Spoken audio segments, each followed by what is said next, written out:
Hey there, ladies and gents. Welcome to another video by your favorite Asian robot, hopefully your favorite Darktide partner. Today I'm going to be going through community update number 5. This is the community update where they talk about what we can expect in the next big update on December 14th. All right, so I'm going to give you a quick rundown of what's been going on. Basically, with this community update, they're looking to add more weapons, all right?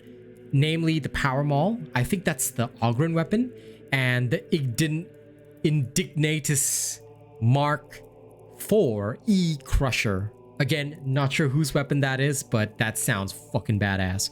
But more importantly than the new weapons, I think that they've heard a lot of the feedback, not just from the players, but from the partners as well. And because I personally talked about this issue day one, in the creator Discord, and several others also chimed in. The Aquila packages, right?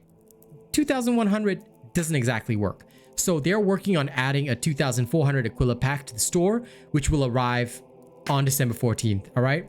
They'll also add 100 Aquilas pack within the next few weeks, allowing players to buy smaller fractions of Aquilas. In addition, they're going to change other functionalities of the store over time. So hopefully that's going to be really good. In terms of the crafting system, we are finally getting the refined item functionality. So it's not the full crafting system, but it will allow us to replace one perk on a curio or a weapon.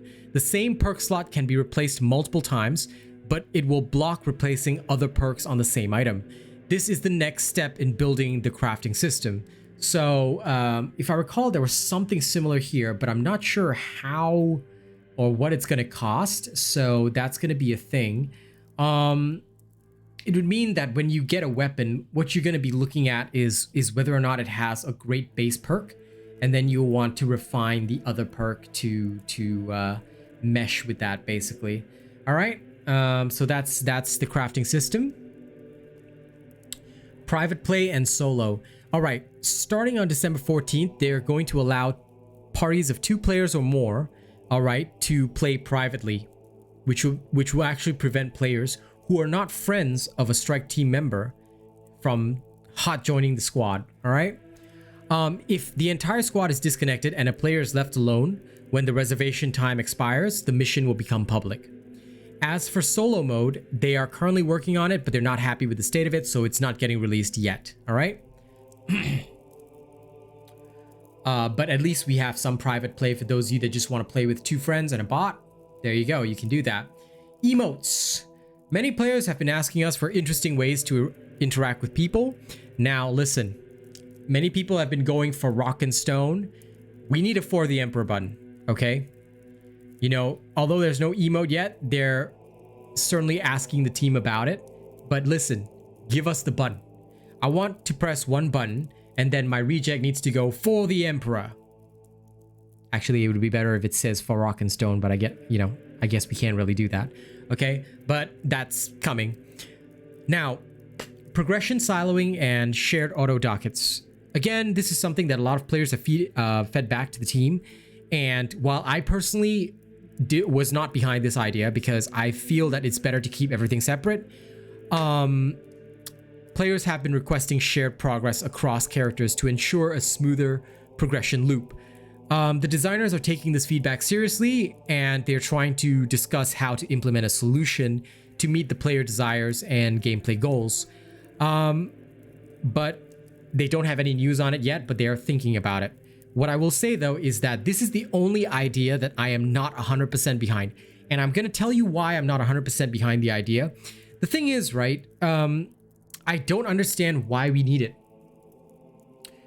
Sure, it might be a little weird if like one character has a lot of order dockets, you can't really share it to the other character, because my Psyker doesn't need any order dockets, and you know, transferring that to, I guess, the Zealot or my upcoming Veteran Sharpshooter would help in purchasing some weapons and advancing my store more quickly. I don't really see that being very necessary or valuable. But again, you know, I'm also a hardcore progressionist, so I'll be like, okay, this is a whole new character. I should start from 0 to get the full experience. But again, I think that that's just me in general. So if you guys are hoping for shared ordo dockets or something like that, just know that they are considering it. And even if I personally don't like the idea, I will still support it because I know many members of the community like it. Okay, I personally don't, but I think it is better for more people to have. And whatever is best for the majority, I think is good in general. So I'm behind it. I hope that they implement it. Penances. Okay, this was something that was talked about a lot in the creator Discord. I didn't participate in that because I don't touch Penances at all. But they've basically been working closely with the community support team to talk about how we feel about Penances and things like that. And honestly, there's quite a disconnect between the requirements of some Penances and the criteria to achieve them. And it can be quite frustrating. So they are looking at trying to make the Penances smoother and more enjoyable for you guys. All right, that's it for the community update. So yeah, I hope you guys are looking forward to all the stuff that's coming in. Personally, I am very, very keen on seeing more additions to the crafting system. And I'm really happy that they altered the Commodore's vestures, because that was a major pain point for a lot of people. And private play coming up, that's also really good, because now I can, it's going to make testing builds more effective, because now I can test in situations where I can control variables. So that's going to really, really be helpful as well. So thank you guys for watching this video. As always, I hope that you guys will like this video if you can. I know it's just a community update, so I'm not expecting too many likes. 100 is enough for me.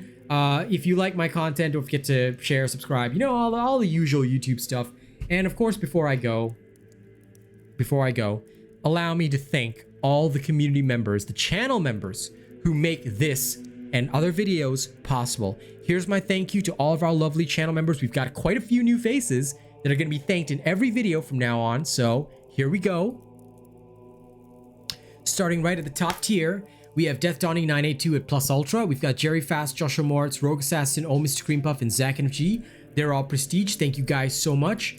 For our honored robots, we've got Daniel Morris, Brian Lancaster, Mason, The Oculus, Wild Hunt, Coda CMF, AKJ, also known as New Ev, Kami SMH, Jammer Boy, Conrad C, Miss Eve, Grim Reaper 2296, Jacob Gabrick, Nate the Great, Curtis Sussler, MJ, Shadow, Corey Ryu, Benjamin Savage, Lady Neo, Anarchy Inc., Greasy Burger, and Stefan Geyer. Thank you guys so much for the opportunities, and I'll see you all on the next video. Y'all have fun now.